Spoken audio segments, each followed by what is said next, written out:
So that's fine with me.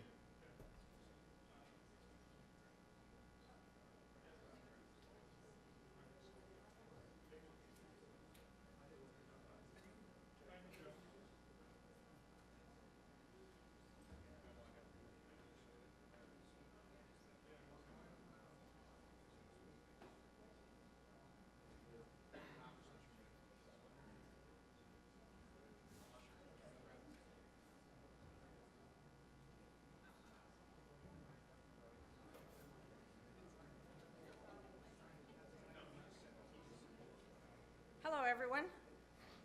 Sorry about the little delay there. We had a little technical difficulty.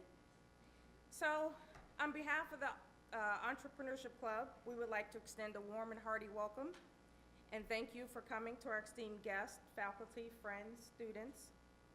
Today, we're honored to have Mr. Frankie Edgar, who's also known as Frankie the Answer Edgar, whom have graciously accepted our invitation to speak here at our event today. But not only is Mr. Edgar a prized UFC fighter, he's also an entrepreneur. And today we get to hear about his varying experiences in life and how he got to be where he is today. So with that being said, we're going to start off with the social event.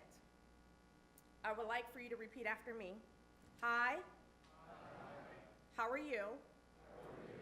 Hello. Hello. Okay, now we're going to take a few seconds and turn to the person to your left or your right and utilize one of those phrases or a couple of those phrases. So a couple seconds, let's go.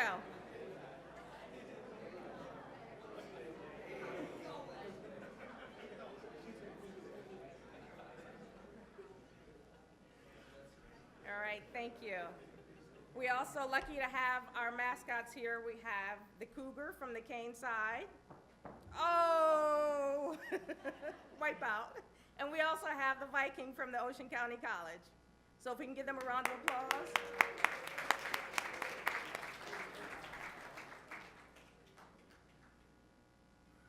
Okay, now you can go.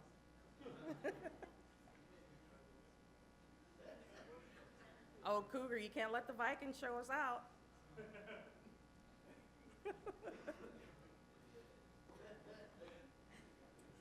Thank you. The Entrepreneurship Club wants you to know that here we are not strangers. We are all on a journey together, authoring our own book about our lives. We are friends, some we know, and there are some we have yet to meet.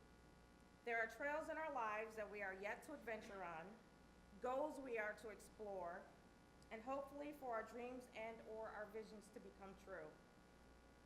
When the majority of people hear about the Entrepreneurship Club, the first thing they think is that you have to be in the business world somewhere.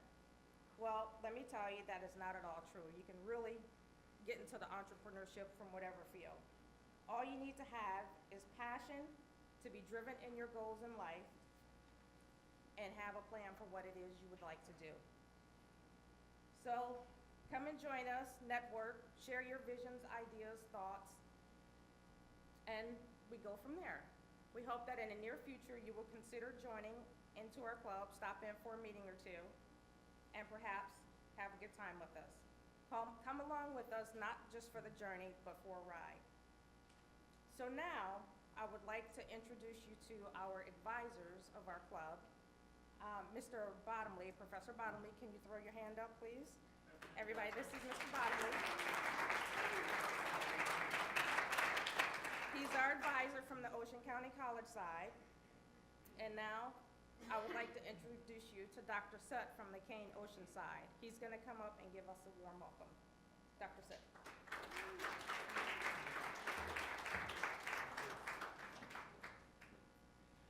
Thank you for this opportunity. It's a great event today. As we know, entrepreneurs are very important for U.S. economy. They are backbone of our society. They do not wait for things to happen. They make it happen, and they create. They know the level of business better than many people because they are entrepreneurs. Sometimes they do take less, but they get a high return. So on behalf of Kane University School of Management, I congratulate Mr. Frankie Edgar for his success. he is the one who contribute to local economy, particularly in Tom's River. He bring fame and he bring money to people who work for him too. So today we are here to listen to his success and his inspiration that we can learn and bring back to our classroom and be able to practice in the future. I also want to thank you once again to Professor Batomri and faculty at OCC, and also to our club member committee who have put their labor together. We can build, we can make things happen and make something very good meaning for our society in Tom's River. Thank you.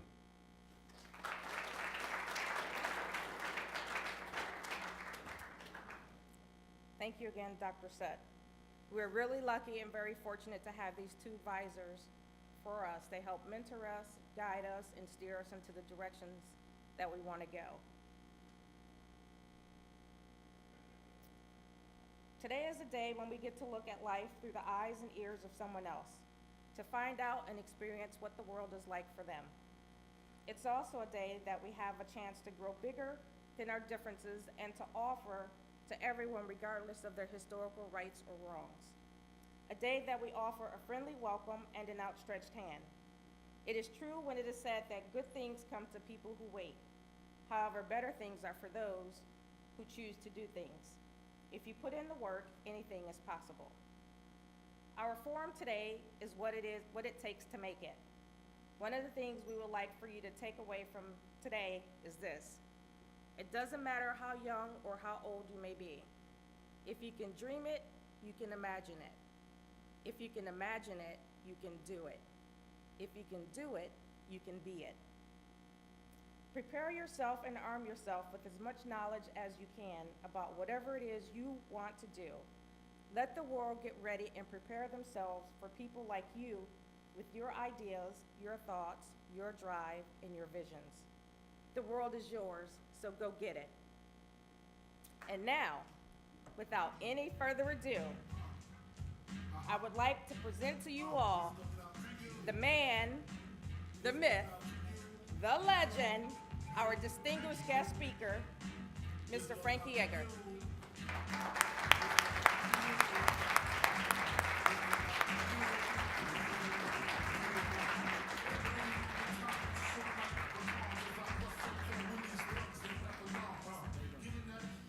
What's up, everybody? How's everybody doing? Someone usually gets beat up after I hear that song, so where the mascots at? No, I want to thank the entrepreneurship program to bring me in. It's a pleasure to come talk to you guys and share my stories of my athletic career and how it led me to be a businessman today. I'm a Toms River kid. Pretty much grew up here my whole life. Moved down when I was a young boy. Played a lot of sports growing up, but I really didn't find my passion until I was in 7th grade. It was when I started wrestling in 7th grade, which in today's days it's kind of late, starting late. So like I said, I was a very competitive kid as a young man, very prideful, didn't like to lose. And that first year of wrestling, I probably lost a lot. Maybe won 4 or 5 matches, which is real tough for me. And I remember, wrestling this one team, and I cut down some weight. I thought I would get the advantage, cut down weight. I ended up wrestling one of their better guys, and I get beat up. And I went up to my parents. I'm like, listen, I'm not going to do this anymore unless I join a wrestling club. Because even at that young age, I knew you had to do more than the next guy to make it to the next step. If you want something bad enough, you got to be willing to do what others aren't. So I knew at that young age, just punching the clock one time a day at a wrestling practice at schools wasn't enough. I needed to go find a place to improve my skills and make up for some of that lost time from starting late. So that's pretty much what I did. I worked hard over the next 2 years. I made it to started my high school career. I remember walking in. I went to high school east. I remember walking in the gym, the wrestling gym, and they got all the names on the board. And they had a couple state champs at the time. And right away I looked up. I said, all right, my goal is I want to be a 2-time state champ. No one's done it yet. I always think you want to set the bar high. I always want to aim for the moon. And I've always done that my whole career, and I made it. Had a pretty successful high school wrestling career. I won over 100 matches. I made it to state finals my junior year. So I thought, here I am. I'm a junior. I'm going to realize my first part of my goal, being a state champ. made it to the finals, ended up losing. You know, I was heartbroken, of course. I worked super hard over the summer. We come on to my senior year, and you know, I'm pretty much running through, you know, most of the competition that year, and I get into the semifinals, and I'm supposed to beat this guy that I'm going against because I was gonna have a rematch of the guy I lost to the previous year. But come to find out, I ended up losing to this guy in the semifinals, and I was heartbroken. I remember not wanting to wrestle in the wrestlebacks. You know, I think I even got pinned my next match or something just because I just wasn't in it. You know, I wanted to be number one or nothing at all, especially after losing it my junior year. So I ended up taking a fifth, and again, very disappointed. Losing's not something I'm very keen on, and you know, that was tough to deal with. But I, you know, again, put my head up and pick myself up. And there was a national wrestling tournament, the high school nationals, where all the best seniors in the country go and wrestle in this tournament. I didn't want to wrestle in it because I was so devastated from losing in the state tournament. But you know, my coach, my father, they talked me into doing it. And I pretty much went there, you know, a no name. You know, I didn't win a state title, and I had a couple state places under my belt. But most of these guys were multiple time state champs and this and that. So I kind of went in thinking. You know, I was a little over my head, but I had one of the best tournaments of my life. I ended up making it to the finals, and then I kind of went in there thinking, you know, I'm just see what happens. And once I got to the finals, I was like, all right, now I want to win this thing. I came short the past 2 years, you know, on realizing the goal. So I go out there, and I end up losing, I think, 11-10. And again, I was like, man, I can't, you know, what am I doing wrong here? But turns out that I went out there and, you know, I performed really well at the national level. I ended up getting, you know, a lot of colleges noticing me. I ended up going to Clarion University on a full scholarship. So turns out going to that tournament was one of the best things that I could have done at the time. And again, I come into college, and I had a rather successful career in college as well. I won over 120 matches. I won my conferences, a 4-time national qualifier. But again, like we set high goals for myself. I wanted to be an All-American or at least a national champ, something like that. So my senior year, I'm in the All-American round, and that's the round where if you win, you're an All-American. If you lose, that's it, you go home. And I'm wrestling a kid that I went against earlier in the year that I beat pretty good. So in my mind, I'm like, I'm an All-American, let's go. And we're battling and come down to the first overtime, second overtime, third overtime. I ended up losing. I was trying to go around the guy, spinned off, fell. It felt like a death in the family. You know, I mean, at that time, you know, fighting wasn't even an idea quite yet. So for me, it was like, man, that was my last opportunity to really, you know, achieve the goals that I set for myself. So that was a very tough time for me. But again, you know, you really can't get too down on yourself, because in life, in my athletics and in my business career, you're gonna get knocked down, and you know, you got to just kind of take it, roll with the punches, get up, and keep moving forward. And that's what I did. Around that time, I believe wrestling ends in March, and so I had a couple more months of school before I graduated and went home. And that was about the same time the Ultimate Fighter show aired on TV. So Ultimate Fighter show is a reality show for some of you guys that don't know, and these guys all go into a house, they train, and they try to get a contract in the UFC. And I was just finished my high school or college career. I remember watching the reality show, and I seen some familiar faces, kids that wrestled in my conference, and they were doing well. And I'm like, man, this is something I can get into. And you know, I didn't know if I was thinking of it so much as a career or something I just wanted to try out, but it definitely caught my interest. So as soon as I graduated, I went home. I worked for my father. He owns a plumbing company, so I got into the union. But pretty much the same week, I found a local place, mixed martial arts place, and started training. And, you know, I was doing really well in the gym. The coaches took to me, and I think they asked me if I wanted to fight a smoker show, which a smoker show was an unsanctioned event, and it was like 3 weeks into my career. So I was like, yeah, let's go. I'm game. I wanted to see if I was really about it. You know, am I really going to go out there and perform? Is this for me? And I proved myself that it was 100% for me. I went out there. It was a smoker show, like I said. Back in the day, it was in New York. New York just got sanctioned maybe 2 years ago. So if you want to do a fight up there, it's kind of a little bit illegal. So I remember driving up on a Sunday up to the Bronx, and I'm fighting somehow. In the process of this day, I end up being the main event. And I'm fighting a local kid from New York. I'm the main event. There's literally no rules. There was no doctors. There's no ambulance. We no weigh in. We're just agreed to do a 15-minute round. So the round starts. I'm going out there. I get hit with some pretty big knees. I shook it off. I'm like, there's no way I'm going out like this. You know, I got people telling me I shouldn't be fighting. I got my parents telling me I shouldn't be fighting. I got some of my friends are like, dude, what are you doing? You just graduated college. Let's go get a real job. And I wanted to prove everybody wrong, so I went out there and I was able to TKO him in, I believe, like 2 minutes. So took some big knees, took him down. I think I headbutted him a little bit. Like I said, there's no rules, so I took advantage of it. And you know, after that fight, got the victory. It was, you know, I think that kind of solidified for me, like, all right, I'm built for this. Going home, actually, we're going out to dinner with my family.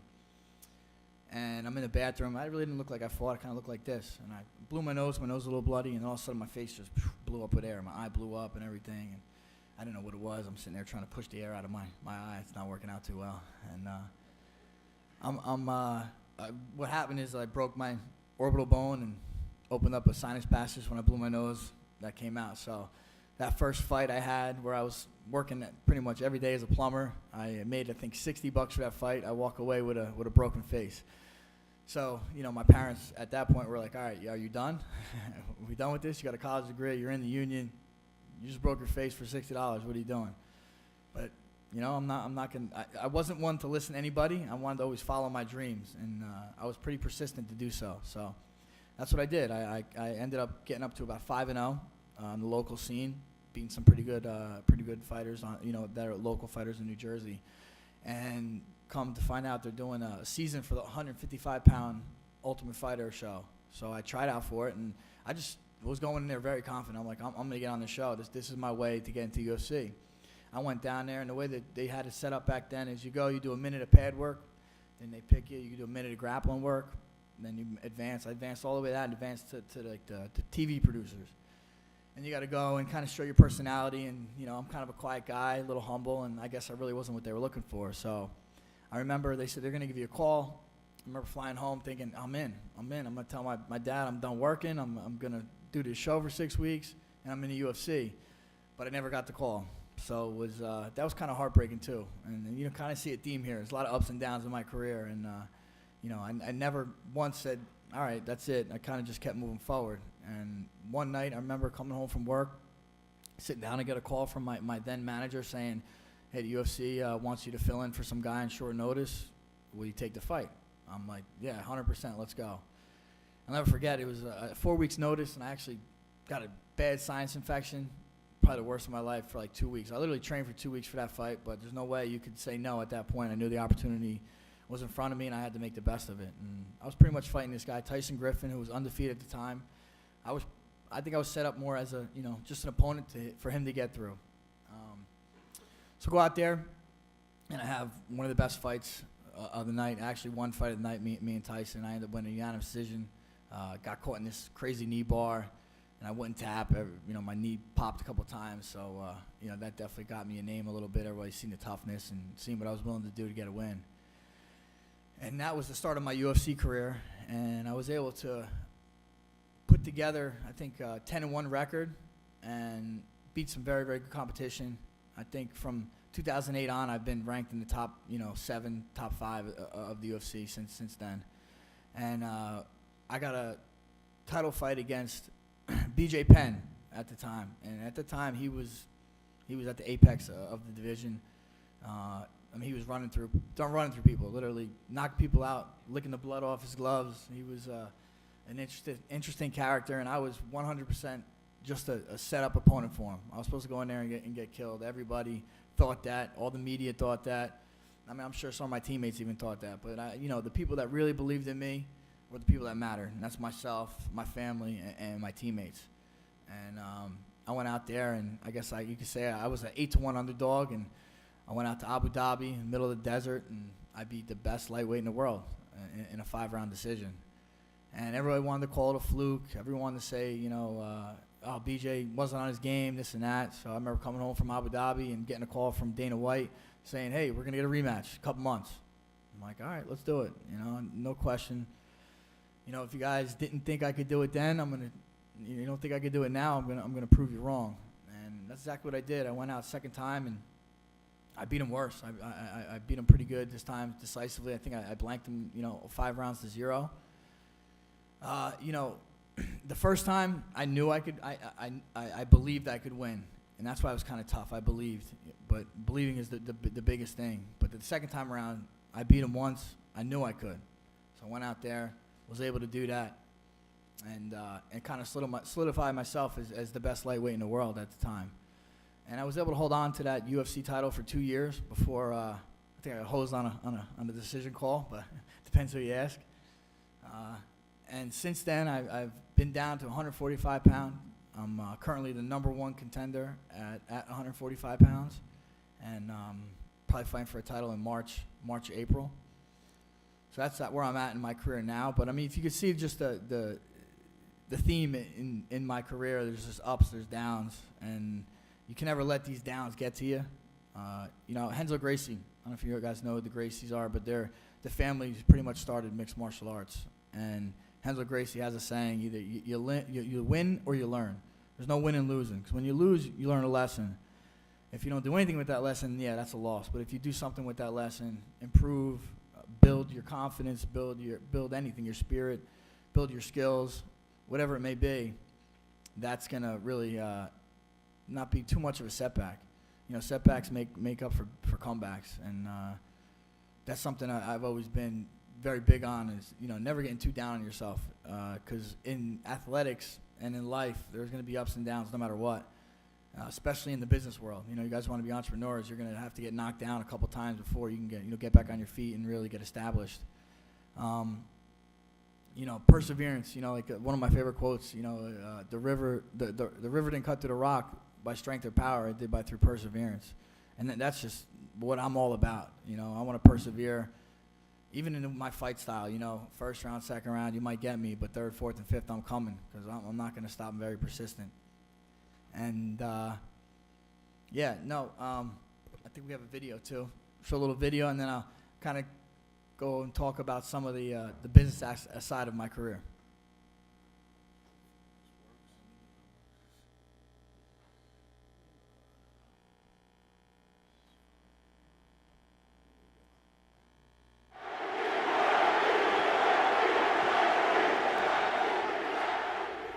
There's very few athletes in this world that we must admit that have the ability to compete at the post-30 age alone. Nevertheless, to be in their profession for 10 plus years and still have the ability to progress past the point of champion continually after that moment. I've been beyond blessed to be around Frankie for over 12 years, since the beginning, since the first fight. One of the first guys able to hold pads for him, and I'm beyond blessed in that regard. And it's funny to me, people ask me the question all the time, like, how much longer does Frankie have? He's 36 years old. Do you believe this is his last go? You can teach talent, you can teach technique, but you can't teach that drive that he has inside to not go away. I'm never taking a step backwards. I'm always looking to improve. I'm always trying to find ways to fix something maybe I'm not as good at, or something, cut out the fat, get rid of the bad stuff and just keep building. And I never look backwards. I always try to improve, and I still feel like I have room to grow. At 36 years old, I still feel like I can get better in other areas, and that motivates me to get in the gym. At this point, the UFC has had many champions, many Hall of Famers, many great fighters, but there's only been one Frankie Edgar. Consistently improving. So it's because he constantly trains. It's the only way you can keep ready for battles. There is no off season for the kid. And experience not just in the 10 years or 11 years of UFC fighting, but all of the wars he's been in. And in those wars, I feel that Frankie Edgar will have the edge on any fighter he fights from here on in his career. And he pushes no matter what the outcome is. You always know that he gave 100% and he fought with his heart. I feel there's no end to Frankie. I feel, people ask me how many fights he has left, how many years. 10 years this kid has, because he's that hungry. There's only been one fighter that's been on top of the punch stat for over 10 years. To see the landscape of guys that were in the UFC when Frankie first broke the top 10, not one of those guys is still around. Not even competing in smaller shows. They're all gone. Training sick, training hurt, training, needing to be somewhere, but he makes sure that I train. That's that consistency I talk about. You just have to have consistency. You gotta be consistent in this game. You know, and I think the fact that I've been at the top of my game for all these years just shows that I've been consistently in the gym. You know, not only punching the clock, but trying to, you know, improve every day, focusing on the areas I need to improve on. You know, because this game is fairly new and you get left behind quickly. So if you don't keep up, you're gonna get passed by these young guys. But here I am, you know, 10, 12 years later, still keeping up with everybody, if not passing them. In the games of elite athletes, there's very few athletes, as I mentioned, and one that comes to mind would be a Tom Brady. To be at the top of his game, 40 years old, still progressing and setting standards that the youngsters still can't catch. He's been so consistent in his training. He's been so consistent in his family life. He's been consistent in his nutrition. He's been consistent with the people around him. He's such a loyal friend, loyal training partner, loyal in every aspect of his game and in his life. There's only been one fighter that has fought for the title as many times as Frankie Edgar has. He's had the most minutes in the octagon out of everyone, you know, and so nobody knows that octagon better than Frankie Edgar. And there's no brag about him, you know. He goes in there, he doesn't talk. He doesn't talk the talk. He doesn't like talk the junk. He's like, he goes in there, does what he has to do, and you gotta respect it. You know, we've heard of, you know, Tom Brady, some of the things that he has been able to do, and other athletes. Even Muhammad Ali, who was pretty incredible at a very late age in a time where maybe he wasn't even known for being the hardest worker in the gym, you know. But I think it's always, you know, as your skill and your experience accumulates and gets improves, like your body, your natural time, you tend to decline. The key is like slowing this so this can catch up. And I think Frankie Edgar is at that spot. In Frankie Edgar's career, we've seen him continue to increase that skill set and his ability to perform. I'm not just coming here, you know, doing the same thing, turning the wheel. I'm here, I'm creating new things, I'm building new skills, and, you know, I think my confidence grows each day, you know, as I get older. So what he's accomplishing in sports today and how long he's done it and how consistent he's done it and the level and where he stayed at the very championship tier, nobody has ever done it for that longevity. Nobody will ever do it again. Frankie Edgar is the Tom Brady of the UFC. Yeah, you know, I'm always an underdog. I'm an undersized overachiever, you know, and you know, I look at it as, you can tell me no, you can say you can't do this, but I'm going to prove you wrong. You know, I've done it in the past, I'm going to do it again, time and time again. What he's done is beyond legendary, and throw on top of all that, he's never been stopped and given up all that weight and all that height and all that range and now that age. It's just, it's never been done before, and it will never happen again.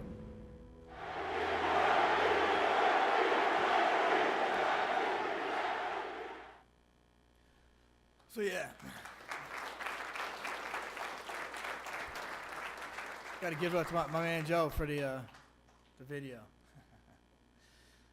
So yeah, I mean, you know, you see the passion I bring into my sport. That's something that's huge for me, is passion. You gotta have passion for what your business is, or whatever you want to be an entrepreneur in, because you can't fake the funk. If someone knows you're not passionate about something, they're not gonna buy into what you're selling.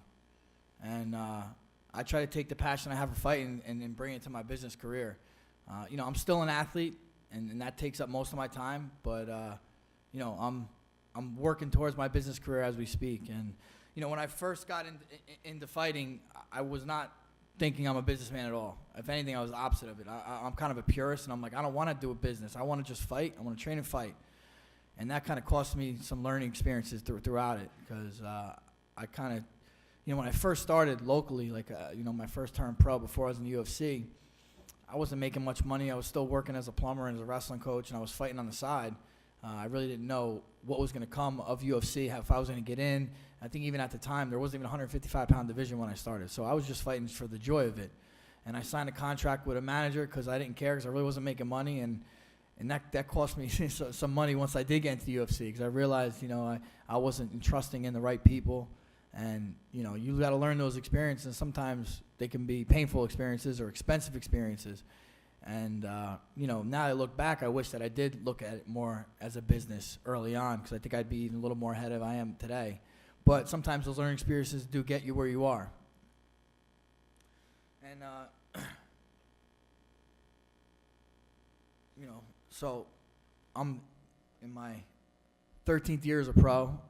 I'm going on my 11th year in the UFC, and as I progressed, I realized that this is very much a business. And early on in my career, I'm pretty much I didn't own any businesses. I wasn't partnering with anybody. I mean, my business was me. So I wanted to focus into my skills and my craft because that was my business. But I realized that at the time I had to build my brand too. This is the time before really social media. I mean, I think I had a MySpace. It was my first little social media thing, and the way you build your brand at that time was I was just going out doing as many appearances, signings, charity work, anything I could do. And luckily, the UFC has a very big machine behind them, marketing machine, and they were able to also pave some ways for fighters and myself, and get some attention that I would have gotten without them. I think I did a True Life back in 2008. I did a True Life. I'm a mixed martial artist. That was really good for my brand.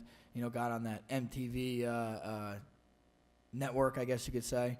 And that was the start of me building my brand, and also linking up with sponsors and trying to link up with their networks. Early on I was sponsored by Affliction, Venom, Fear the Fighter.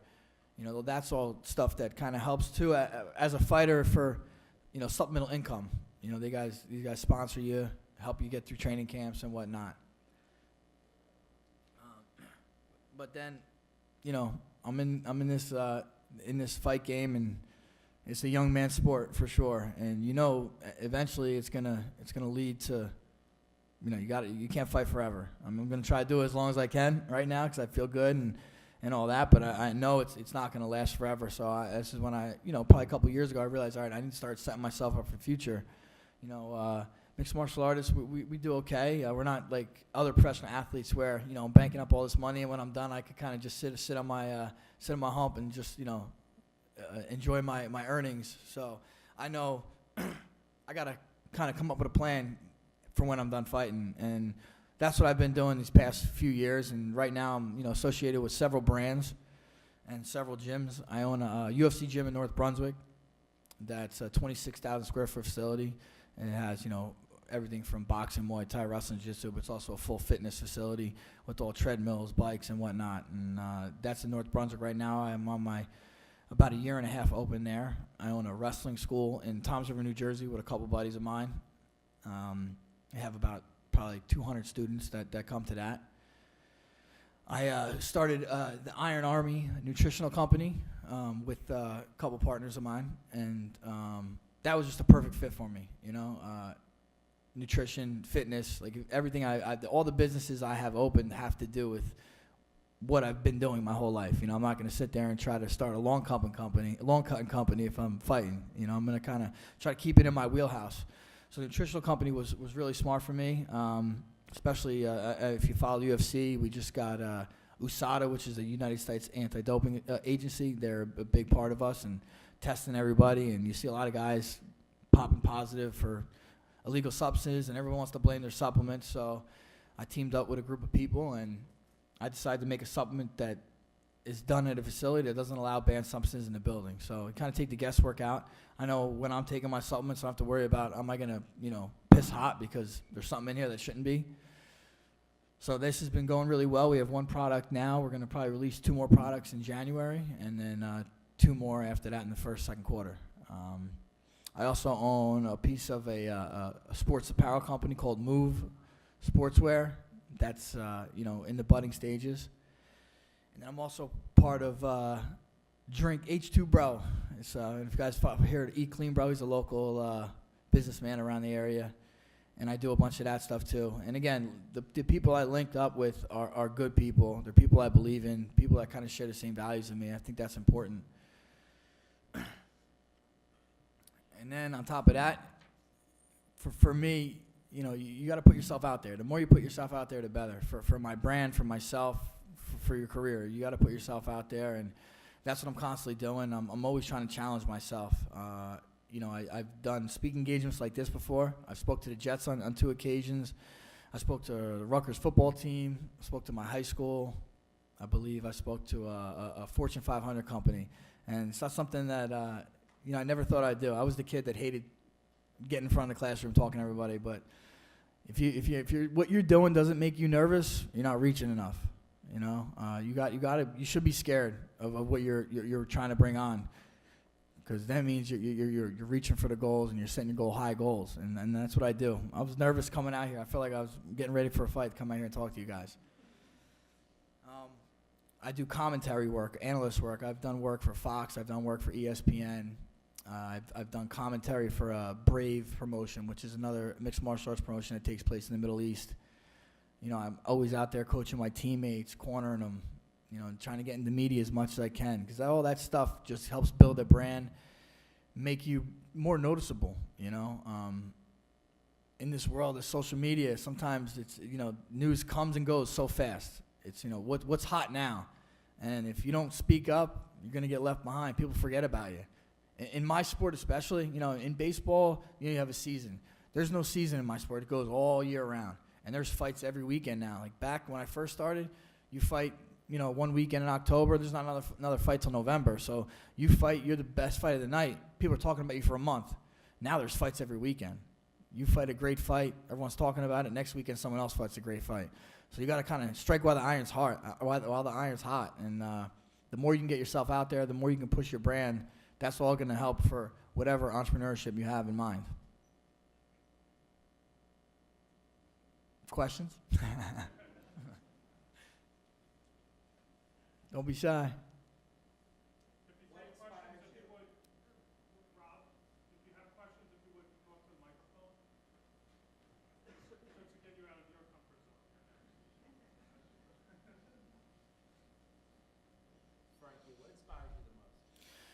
You know, inspires me, I mean, what inspired me to get into the sport first was just my competitiveness. You know, I like greatness, you know. I'm into LeBron James. I'm into Michael Jordan. I'm into Muhammad Ali. I like greatness, and I just wanted to taste it, you know. And that's what inspired me first, you know, just the fact that I wanted to be a winner. I wanted to succeed. But as I've grown older, you know, what inspires me now is, you know, my teammates, my family, my kids. You know, that's what inspires me. Thank you. No problem. You get swag for questions, incentive. Knee's good. Hello, Frankie. Good, man. How you doing? Good. I just want to see how much longer you got in the fight game. Yeah, like I said, I'm going to ride it till the wheels fall off, you know. I always say I'm going to do it as long as my body holds up and I'm successful. I'm not going to go out there and take a bunch of L's, but, you know, that hasn't happened yet, so I don't anticipate it anytime soon. And what supplements you got? I got it's called Intra Reserve Hemoglobin. Electrolytes? It's electrolytes. It's like a recovery. It's got electrolytes. It's got 5 grams, 15 grams of carbs. It's got beta-alanine, and it has a bunch of amino acids. I used to take this in 3 different things. I used to take vitamins for the beta-alanine. I used to take a scoop of amino and then a scoop of carb powder. Now I want to, like, this doesn't make sense. Let me put everything in one. Using that noodle. Pre-workout? We're coming out with a pre-workout and a multivitamin. And some protein. Yeah, just come up to the mic. Just come up to the mic. You got a question? So, my question was, now let's say you're having a day and you just like you get that moment where you wake up out of bed and it's like you can like sleep that extra 15 minutes kind of deal and you get that feeling. What do you do to break that feeling and just go at it? Start the day and get yourself. I just say stop being a, you know what I mean? That's what it is. You know, you want to be successful, you can't be lazy, man. That's it. You know, if you have that little 2% of laziness, that's gonna catch up and bite you. You got to fight through all that stuff. Man, I'm telling you, everybody has it though. It's who can fight through it.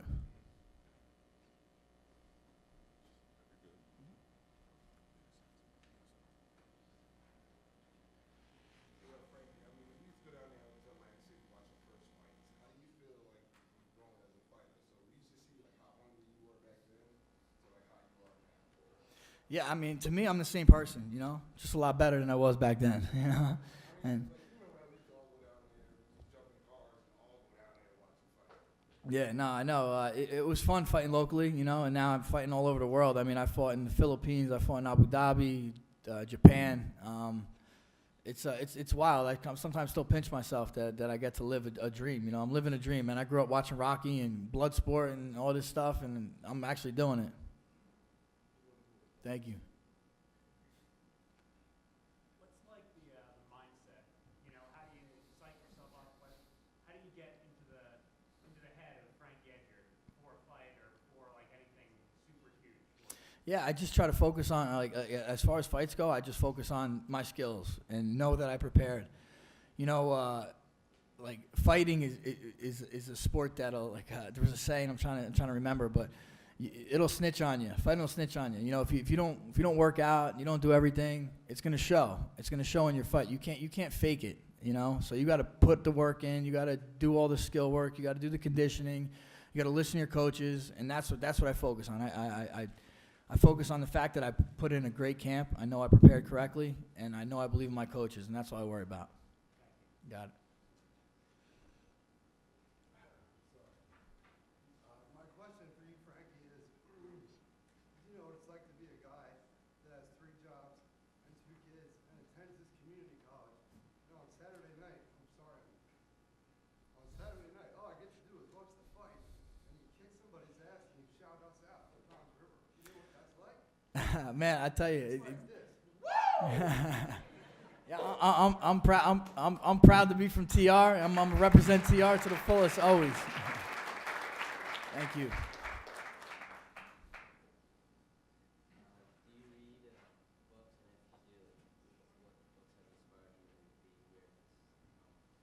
I've read some books, man. I'm not a huge book guy, but I read books. I usually read fiction. So I don't know if that inspires me so much, man. But I mean, when I was a kid, I was inspired by movies. I mean, nowadays I'm inspired by people, you know. And like I said, like greatness, like a Tom Brady or a LeBron, but even more so, my own teammates. You know, I see them on a day-to-day basis. Those are the guys that really inspire me too. You got it. Frank, my today's my birthday, actually. Happy birthday, man. Thank you. Basically, I want to say thank you for today. You actually helped me really inspire a little bit more in my personal life now. But personally, like the other guy said, I work 2 jobs, go to school, have a wife, have a stepson, and I don't know how I managed to. I'm no sleep today. How do you keep doing it, and at your age, keep going so strong? Yeah, you know, I kind of just make it my life. It's just what I do. I don't think about getting up and going to train. I like as it's a chore. I think about this is what I chose to do, and I'm going to continue to attack it till I'm done. You know, early on, I worked as a plumber. I remember I would get up at like 5:30, work till about 2:30, go to the high school, coach till about 5, go home, eat some, and then work out till 9. And that was like all the way until my 3rd fight in the UFC. You know, so I just kept going, kept moving, kept pushing, saying, all right, I'm not going to be denied. I'm going to get to where I could fight for just a living. And now, you know, I'm fighting and having the businesses, so I'm kind of back to that grind, but I love it. You got to love what you do. For me, like that Renzo Gracie guy I was telling you about, he says, I never worked a day in my life because he taught jiu-jitsu his whole life. He didn't feel like it's work because you love it. You got to try to find something you love. And just one more thing about I know CM Punk just recently doing you guys. How is he coming along? You know? Yeah, I mean, he lost his first fight. I don't know. I think he's going to jump back in there soon, though. Yeah, man. Earlier in your speech, you mentioned injuries. What's been your worst injury, or has there been an injury that I thought maybe I shouldn't do this at this age, or what am I doing? Is this gonna fight for the rest of my life when I get older? Anything like that ever come to your mind? Yeah. I mean, you know, I broke my nose several times. I broke my face twice now. No, I don't snore. But my back has always been my biggest problem. I've had herniated disc. I had back surgery when I was 18. I've had several epidurals to get through fights. But as the past 2 years go, I've been the best I've ever been. In my 30s, I feel the best that I do now in my 30s. So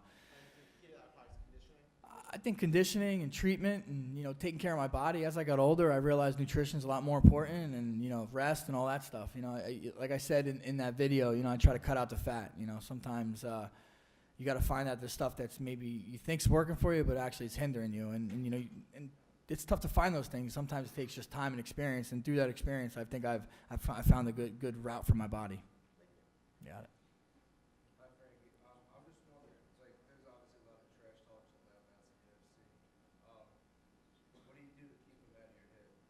Yeah, I don't worry about that. I mean, we're there to fight, you know what I mean? So it's not like the WWE where it's all trash talk and the fights are scripted. You know, I could talk junk or not talk junk. I'm still going to get to punch the guy in the mouth.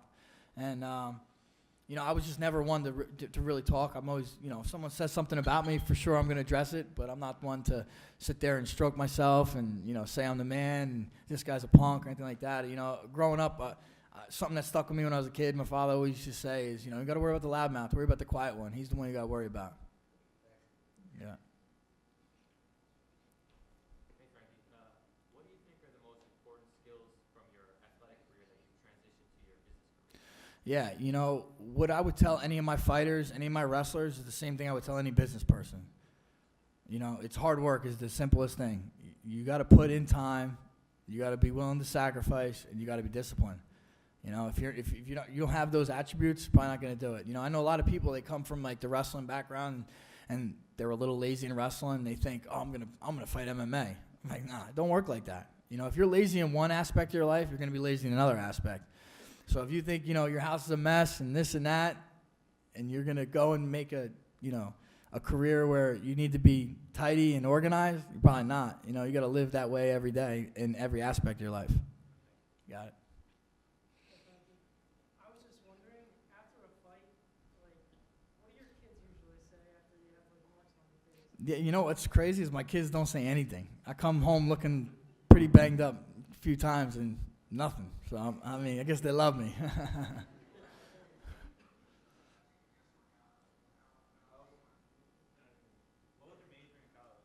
I was a political science major.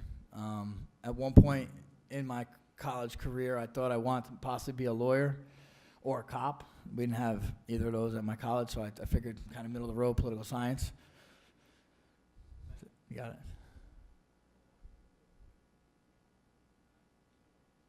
So, why did you leave the lightweight division? Was it from cutting weight, or do you think like you would have a better advantage in the featherweight division? Yeah, well, when I fought at 155, I was weighed 155 pounds, and most of those guys cut down from like 85, 90. So everyone was telling me to go down to 45, which I didn't want it for the longest time. And then I lost those 2 in a row, close fights, and I just thought it was a good time for a little change of direction. How do you feel about the Eddie Alvarez-McGregor thing? What, the fight? Yeah, how did you think like that turned out? Yeah, I just think Eddie didn't really listen to the game plan. Eddie's a teammate of mine, you know. He kind of walked into the left hand a little too much. He even says he just don't know what went through his mind. He kind of wasn't really there. Yeah, I saw the trash talk a lot. Yeah, that could definitely get to you. You know, a lot of people can't deal with that. You know, got it. Well, someone already took my question, but I have another one. So you went for political science, so what made you decide to go to own a business rather than when you retire from fighting that you want to have a business rather than going into something like political science?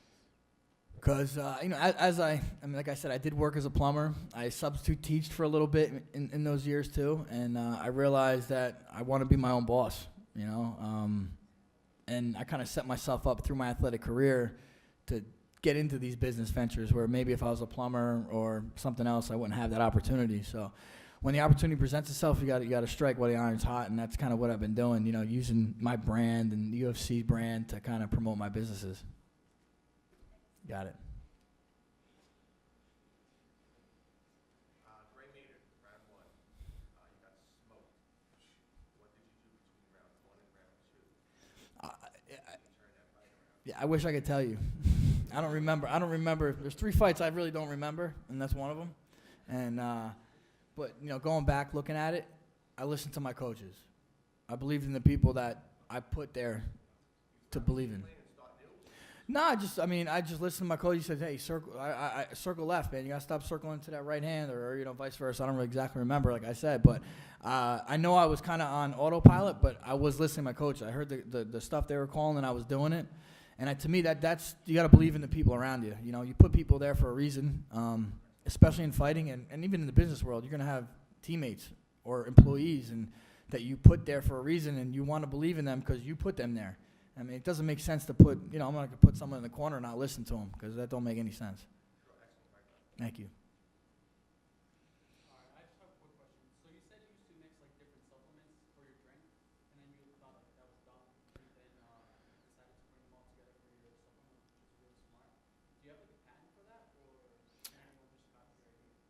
I mean, I think anybody could just do that, right? I mean, it's really just putting three things together. It wasn't like it was dumb what I was doing. It was just annoying, 3 different supplements, having to carry 3 different cases.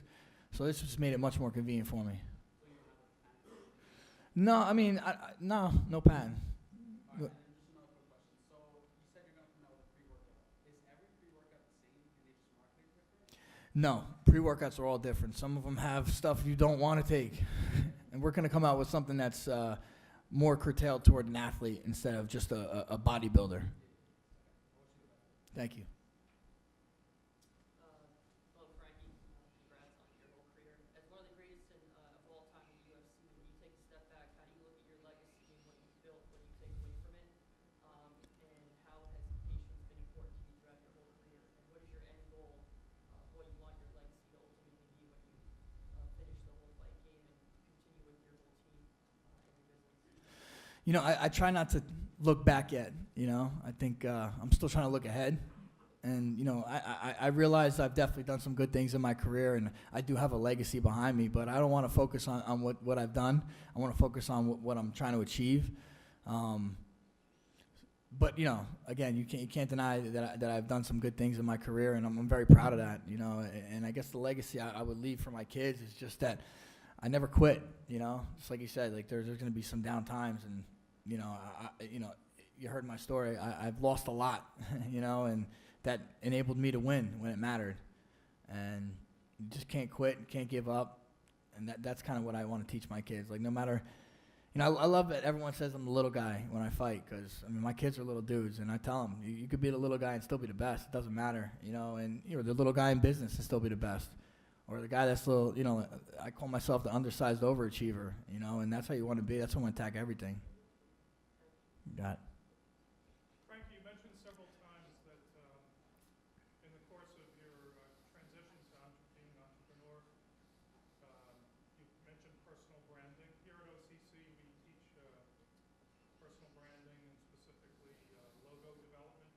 For you and your partner, Joe, who developed this logo? Because I just found this out about, in the club, that this is your Iron Army logo. Who came up with that? Yeah, Joe came up with the logo. I'll tell you, Iron Army, I came up with the name. I have another logo.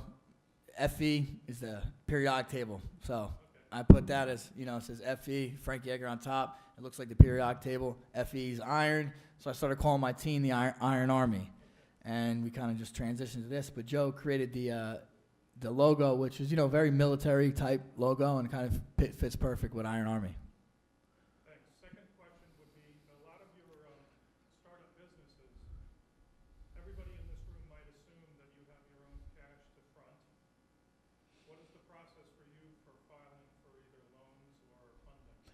Yeah, well, luckily, I've been able to front most of my businesses through my fight money. But a lot of stuff too is I just have good partners, and sometimes I use my maybe not so maybe I don't put in money, but I give my likeness. Yeah. You got it. What's up, man? I'd love to, but I doubt he'd fight me. I don't even know. He might not fight again. See. How do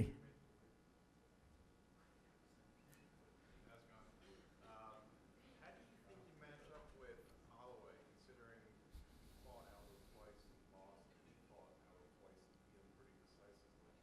Well, MMA mathematics don't make any sense. You know how that works, right? My plan is I'm a totally different fighter than Aldo. All right, I'm not just gonna sit there in front of him and let him hit me. We're gonna mix it up a little bit and see how his ground game is. All right.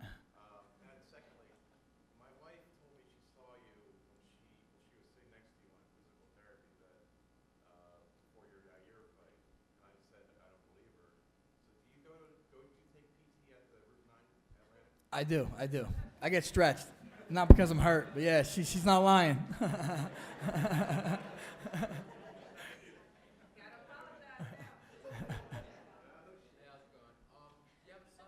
I have 2 sons and a daughter. Would you want them to take the same career path that you did? As long as they do it correctly.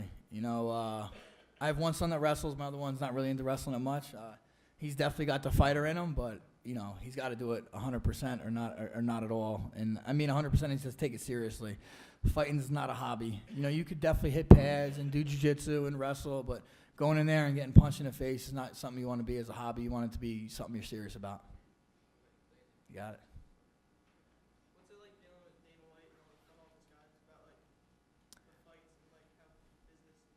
I mean, they're businessmen, and they're successful. So usually successful businessmen can be shrewd at times, but Dana's a real individual. He doesn't come off as a business guy. He's more of a street guy, so I kind of get that a little bit, and we get along, but it's definitely business. Got it. On the last question. Let's do it. Save the best for last. Save the best for last. If you were to write a letter to yourself to be read 25 years from now, what advice would you give yourself? To be read 25, to give myself advice for 25 years? I would say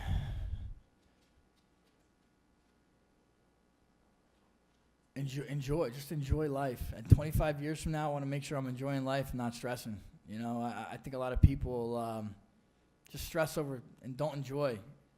I want to be able to look back, hopefully 25, in 25 years from now, saying, in these past 25 years, I've definitely set myself up nice to be able to enjoy it. And enjoy my kids and maybe grandkids at the time. Got it. Ladies and gentlemen, give a round of applause. Hold on. You got a question? Right here.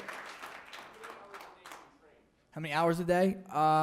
Usually 2 to 3 times a day, and between an hour and a half, 2 hours each time. So, do the math. The business never stops. Luckily, these iPhones are like computers, and every time I'm doing social media, every time I'm answering emails, that kind of goes all day. You just got to kind of pop in and out throughout training. If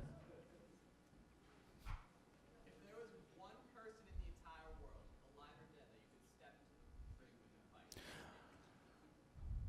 to fight, Conor McGregor. He's the money. That's where the money's at.